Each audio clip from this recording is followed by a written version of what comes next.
Hey guys, and welcome back to K the Bookworm. In today's video, I'm going to be doing my October TBR, so stay tuned.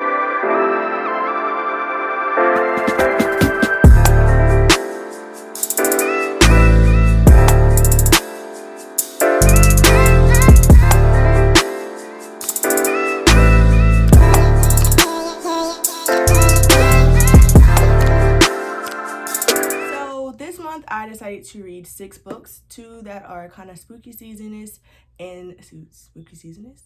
I like that word. Spooky-esque, and then the rest are romances. I don't know why I decided to do romances in October, but I just was in the loving spirit, so why not? So the first book that I did read this month, and I finished it last night, was Last First Kiss by Nicole Falls. This is my second book by her.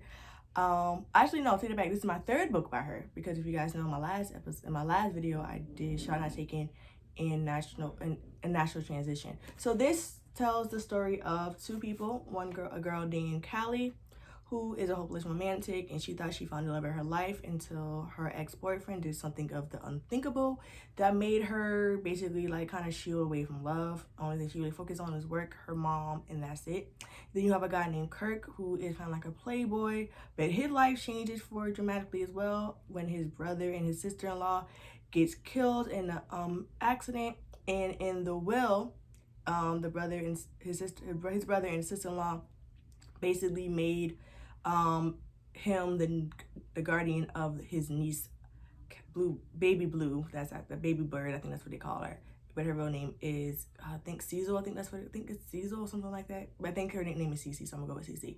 So they meet by basically not unforeseen, basically kind of like on like a limb. Aaron, who is Kylie's best friend, and Justin, who is Kirk's best friend, I think his name is Dustin, I believe Dustin, yes. They get married. They kind of like fall in love real quickly, get married, and Kirk is Dustin's best man. Kylie is Aaron's maid of honor. So they kind of have to spend a lot of time together. And I just thought this book was really cute. This is definitely a Lifetime movie type thing. That's one thing I love about Nicole Falls books. I could definitely see all her books in like a Lifetime movie if it gets to that. If she actually decides to do TV and anything, definitely can see Lifetime. Like I can see her having a big contract with Lifetime, because all her books remind me of Lifetime movies.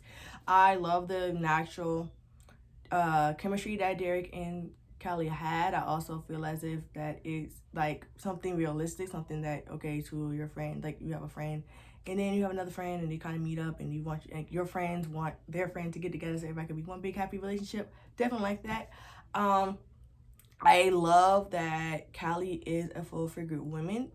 This is my first book that is a romance, actually, that, you know, that's full-figured, because a lot of romances I do have, they're not really full-figured. They're either my size or super, super, super small. So I love the fact that she was full-figured. She loved who she was with her body. She wasn't insecure about it or anything like that. So definitely love that.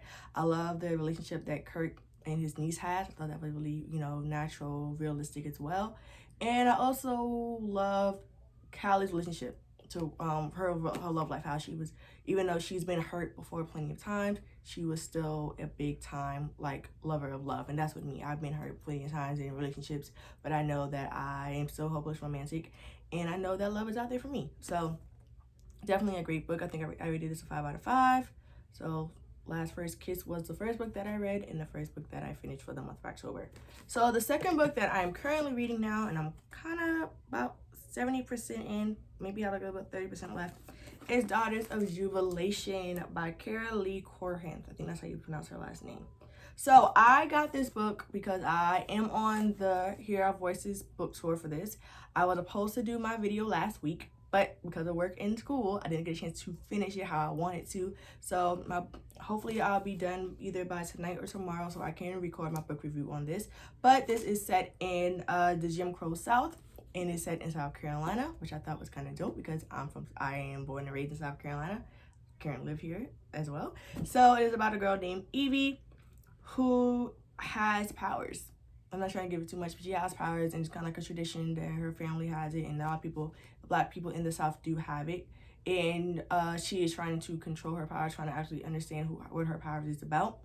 And halfway through the book, she realizes that her love interest grandmother also has the same powers that she has. So Evie is basically trying to figure out like how to control them without them hurting people, because when she gets upset or when she feels that somebody is attacking her or somebody that she loves, her powers come out of nowhere.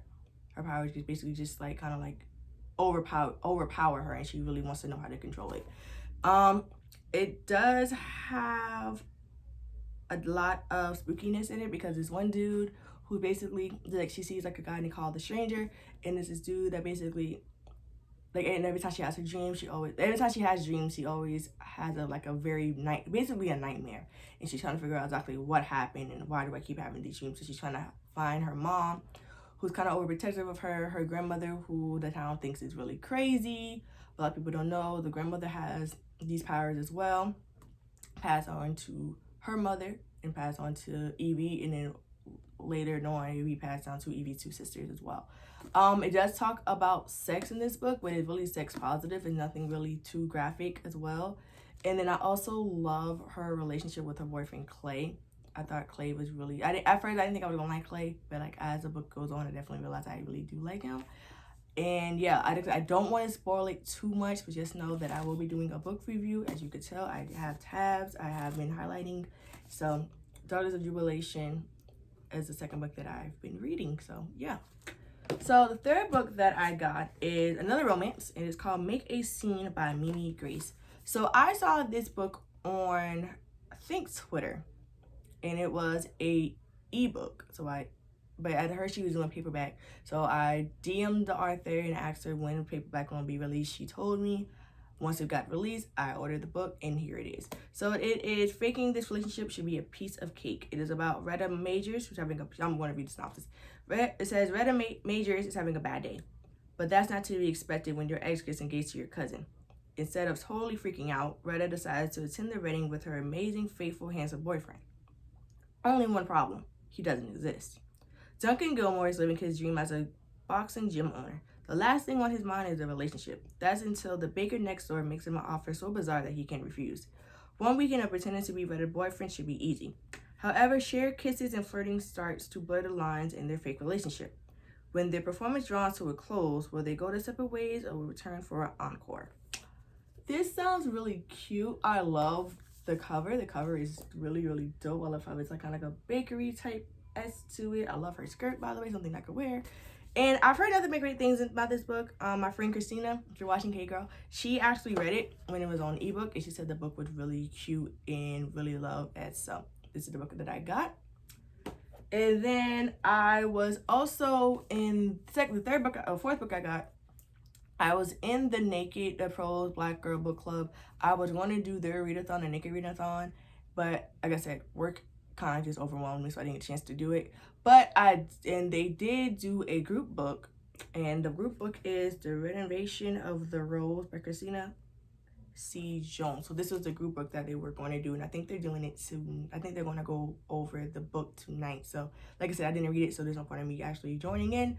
But I love the cover. The cover is dope. I think it's like a white rose over, like kind of like an overlay of the white rose and then her. I thought that was really pretty. And it says, desperation, not a phenomenon Tempest could typically claim, but certainly the catalytic for where she's landed. Not in peril or pain, but in the desired need of very normalcy she's often emulated, but never been able to obtain. Now there's nothing in her way except all of those years of being everything except what she has become herself, as soon as she figures out who that is. So I think this book, from what I read from the synopsis, I think it's like kind of like a coming of age story probably, or something that she's trying to live in her truth, and she realizes like living in your truth, you have a lot of challenges along the way to live your truth. Just like me, when I came out as bisexual back in January, and I realized living in my truth was kind of hard, but at the same time easy, as long as you just keep doing you, keep pressing on, and not caring what other people might think. So I like it. From what I read and from the reviews I read on Amazon, I heard it was a really good book as well. I think I haven't seen nothing lower, maybe about a 4.5, maybe 3, but nothing but a 4.53. So The Evolution of the Rose is the next book that I got. Then the fifth book that I got is the second part of Shot Not Taken. and I'm going to leave that in the cards to see my review. That is by Nicole Falls. This book is One Last Shot by Alexandria Warren. So this is the second part of the Trojans and Nymphs series. So this is about the Nymphs. This is the basketball section. So towards like the middle, towards the end of the book, you did get to see the main character, the two main characters. Well, actually the three main characters in this book, and Shot Not Taken. So Selena is one of the best friends of Jade and Shot Not Taken, and go from there. So basically it says, I've always trusted you with the ball in your hands, but can I do the same with my heart? As a professional basketball player, Selena Sharpshooter Samuels seemingly has everything going on in her favor. Playing for her hometown off-bound team, the Nashville Nymphs, playing under a knowledgeable coach who she adores, playing for a franchise that's well-respected and family-owned, but the potential destiny she's trying to build comes under the threat when a new assistant coach is hired. An assistant coach who she may or may have not have a crush on growing up. DeAndre Dre Leonard hasn't had it easy. After being banned from the league as a player who violated the drug policy, his world came crashing down.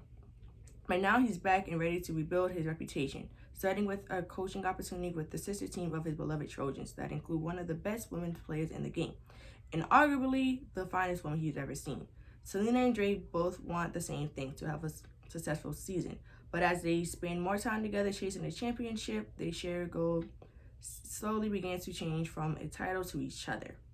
So, sounds good. You guys know that, like I said before, I am in the process of writing my first romance, which is a sports romance, but it is a football one instead of a basketball one.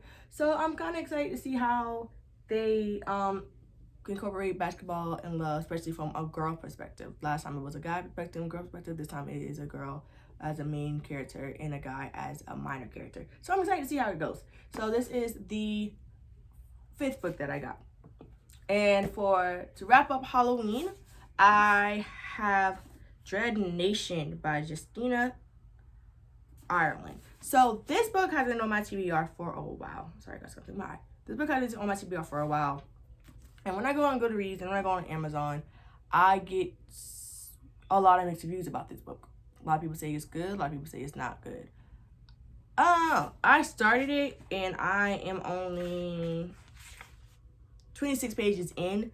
And it wasn't because I didn't like the book, but it was because I got Dear Justice and I wanted to knock that out first. So I read Dear Justice and then I never came back to that because I know how to read Daughter. Because I know how to read Daughter's Jubilation, so I never came back. But so far, I like it. It tell the story of Janine McKean, who was born 2 days after the dead began to walk the battles of Gettysburg, Pennsylvania.